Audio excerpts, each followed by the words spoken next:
Pas denoncimit në media për shembjen e trases, ka nisur puna për riparimin e segmentit që lidh Matin me rrugën e Arbrit. Pas lajmit të transmetuar në Mat Televizion në rrugën e dëmtuar të fshatit Fshat, ka ndërhyrë kompania Gjoka për riparimin e saj. Që të dielën e 18 janarit, kompania po punon për ndërtimin e një muri mbajtës në anën e poshtme të pjesës ku rrezikon të shembet e gjithë Karaxhata. Burime nga kompania e ndërtimit të rrugës Arbrit bëjnë me dije se do të ndërtohen mure mbrojtëse në të dy anët e segmentit të dëmtuar, me qëllim garantimin e sigurisë dhe parandalimin e shembjeve të mëtejshme. Ndërhyrja erdhi pas konstatimit të bërë nga media dhe shqetësimit të ngritur nga drejtuesit e automjeteve për pasigurinë që sjell kjo rrugë gjatë qarkullimit në të.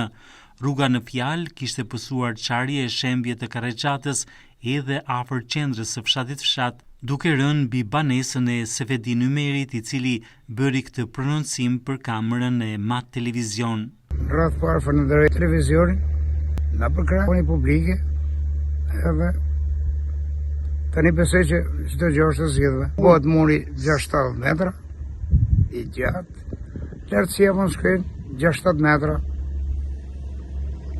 Varet sa i bie të distanca. Para 4 vjetësh që unë bo punimet e rrugës, pa pësu. Tani prap filloj rëshqitja, edhe tani më hameni që si të bëhet muri mbrojtës, nuk do ketë rrezik më. Kanë ardhi, kanë pa të firmës, policia dhe ardhe, bashkia, gjithë institucionet kanë ardhë, dhe kanë pa, kanë verifiku.